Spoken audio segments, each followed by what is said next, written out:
បាទជំរាបសួរបងប្អូនទាំងអស់គ្នាថ្ងៃនេះខ្ញុំសូមចែករំលែកចំណេះដឹងពាក់ព័ន្ធជាមួយនឹងការគណនាពន្ធលើចំណេញមូលធនបាទពន្ធលើចំណេញមូលធននេះរដ្ឋាភិបាល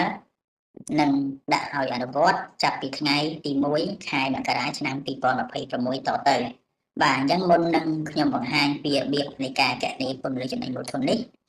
បងប្អូនត្រូវស្វែងយល់ថាទ្រព្យអ្វីខ្លះដែលជាកម្មវត្ថុនៃការជាប់ពន្ធលើចំណេញមូលធនបាទចឹងទ្រព្យដែលជាកម្មវត្ថុនៃការជាប់ពន្ធលើចំណេញមូលធនគឺមាន6ប្រភេទនេះបាទ6ប្រភេទនេះគឺទី1អចលនទ្រព្យដែលសំដៅទៅដល់ដីផ្ទះអគារនិងសំណង់ផ្សេងៗដែលសង់ភ្ជាប់នឹងដីនោះទ្រព្យទី2ភតិសន្យាសំដៅទៅលើភតិសន្យាដែលទៅលើភតិសន្យាអចលនទ្រព្យទី3ទ្រព្យវិនិយោគដែលរួមមានភាគហ៊ុនសញ្ញាប័ណ្ណមូលបត្រដែលបោះពុម្ពផ្សាយដោយសហគ្រាសឯកជនទី4កេរ្តិ៍ឈ្មោះអាជីវកម្មដែលរួមមានអាជ្ញាប័ណ្ណបញ្ជីឈ្មោះអតិថិជននិងជាហោទី6កម្មសិទ្ធិបញ្ញាដែលសំដៅទៅដល់តក្កកម្មស្នាដៃអក្សរសាស្ត្រនិងសិល្បៈនិមិត្តសញ្ញារូបភាពនិងគំនូរដែលត្រូវបានប្រើប្រាស់ក្នុងគោលដៅពាណិជ្ជកម្មនិងទី6គឺរូបិយប័ណ្ណសំដៅរូបិយវត្ថុបរទេសដែលសំដៅទៅដល់រូបិយប័ណ្ណក្រៅពីប្រាក់រៀលបាទអញ្ចឹងការលក់ឬក៏ផ្ទេរនៅទ្រព្យទាំង6ប្រភេទនេះហើយទទួលបាននៅប្រាក់ចំណេញនោះត្រូវជាប់ពន្ធលើចំណេញមូលធនបាទតទៅនេះខ្ញុំសូមបង្ហាញពីរបៀបគណនាពន្ធលើចំណេញមូលធនដែលអ្វីដែលខ្ញុំត្រូវលើកបង្ហាញមកដំបូងគេនោះគឺរបៀបនៃការគណនាពន្ធលើចំណេញមូលធនសម្រាប់អចលនទ្រព្យឥឡូវឧទាហរណ៍ថាបងប្អូនអ្នកគ្នាលក់អចលនទ្រព្យដែលមានដីនឹងហ្នឹងឧទាហរណ៍ថាលក់បាន$40000បាទសូមឧទាហរណ៍ថាលក់$10,000បាទអញ្ចឹងនៅបងប្អូនលក់របស់បាន$10,000បងប្អូនត្រូវដកចំណាយបាទហើយយើងហៅថាវិធីកាត់កងចំណាយតាមច្បាប់ពន្ធអញ្ចឹងវិធីកាត់កងចំណាយនេះគឺមាន2ប្រភេទទី1គេថាវិធីកងចំណាយតាមការកំណត់អញ្ចឹងវិធីកាត់កងចំណាយតាមការកំណត់នេះនៅក្នុងច្បាប់ពន្ធគឺគេអនុញ្ញាតឲ្យដក80%នៃតម្លៃអចលនទ្រព្យដែលលក់ឬក៏ផ្ទេរបាទអញ្ចឹង80%បងប្អូនយក$10,000នេះហើយតបមកគុណនឹង80%បាទហ្នឹងនៅពេលដែលគុណ80%ទៅអាន័យថាថ្លៃដើមយើងអាចដកជាចំណាយបានគឺ$80,000បាទតបមកយើងធ្វើការគណនាបាទជំហាននេះគឺយើងធ្វើការគណនាចំណេញមូលធនបាទនឹងចំណេញមូលធនពី$10,000នេះដកនឹង$80,000ចំណេញមូលធននេះគឺឃើញ$20,000ហើយ$20,000យើងគុណជាមួយអត្រាពន្ធចំណេញមូលធននេះគឺ20%អញ្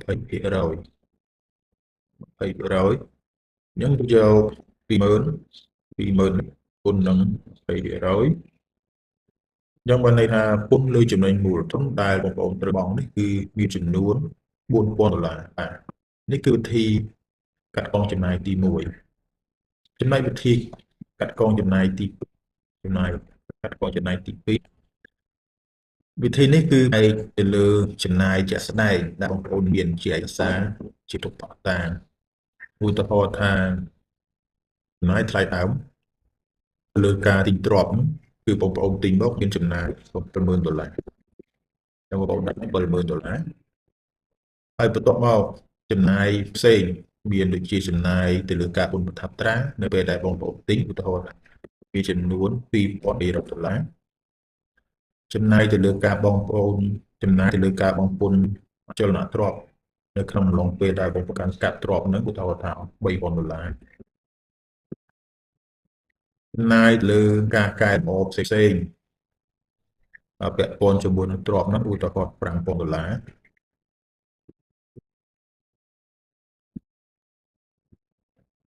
ហើយចំណាយទៅលើកម្រៃជាផ្សារដែលរកចំណាយតម្លៃជើងផ្សារពាក់ព័ន្ធជាមួយនឹងការលក់ទ្រព្យឧទាហរណ៍$5,000ទៀតបាទអញ្ចឹងសរុបមកចំណាយទាំងអស់នេះមានដល់ទៅ$57,000គឺយើងបូកឲ្យតែពីប្រភេទចូលអញ្ចឹងនៅមានចំណាយផ្សេងទៀតដែលខ្ញុំមិនបានរៀបរាប់ ដែលពាក់ព័ន្ធជាមួយនឹងទ្រព្យបងប្អូនអាចដាក់ចូលបានបាទចំណាយនេះសរុបទៅ$25000ឥឡូវយើងមកគណនាចំណេញមូលធនបាទចំណេញមូលគឺយើងយកតម្លៃអចលនទ្រព្យដែលយើងលក់ឬក៏បាន$100,000បូកជាមួយនឹងចំណាយផ្សេង$25800ណាយ៉ាងបើន័យថាចំណេញមូលធនដែលបងប្អូនទទួលបានការដកចំណាយផ្សេងនេះគឺមានចំនួន$1,200តបមកត្រាពន្ធ20%គឺដូចគ្នាហើយយើងគណនាពុនចំណេញមូលធនត្រូវបង់គឺយកចំណេញមូលធន$14200គុណអត្រាពន្ធ20%មកគឺស្មើ$2,240បាទនេះគឺការគណនាចំណេញមូលធនដែលយើងដឹងបាទខ្ញុំសូមបញ្ជាក់បន្តិចពាក់ព័ន្ធនឹងវិធីដកចំណាយមានពីរប្រភេទនេះគឺអនុញ្ញាតបានតាមលក្ខណៈទ្រព្យតែប៉ុណ្ណោះចំណែកទ្រព្យផ្សេងទៀតចាប់ពីរៀងទី5ដល់ទី6នេះវិធីកាត់កងចំណាយគឺអនុញ្ញាតបានតែវិធីកាត់កងចំណាយតាមជាក់ស្ដែងតែប៉ុណ្ណោះចំណែកវិធីកាត់កងចំណាយតាមកាត់កំណត់គឺមិនអនុញ្ញាតទេបាទវិធីគណនាពលនៃចំណេញមូលធនដែលខ្ញុំបានយល់នេះគឺផ្អែកទៅតាមសេចក្តីណមលេខ10/9/4 អកដចុះថ្ងៃទី24ខែមេសាឆ្នាំ2020បាទនេះគឺជាសេចក្តីណែនាំបញ្ជាបងប្អូនមានចំណាប់អារម្មណ៍ចង់មើលលម្អិតគឺអាចទៅរកនៅក្នុង website របស់កិច្ចយុទ្ធសាស្ត្រពុទ្ធបានជាចុងក្រោយបើសិនជាបងប្អូនមានងល់ពាក់ព័ន្ធនឹងការធានានៅពន្ធមូលធននេះអាច comment សួរនៅខាងក្រោមវីដេអូនេះបានសូមអរគុណសូមជម្រាបលានិងសូមជួយចុច Subscribe Channel របស់ខ្ញុំម្នាក់មួយទាំងអស់គ្នាផងសូមអរគុណ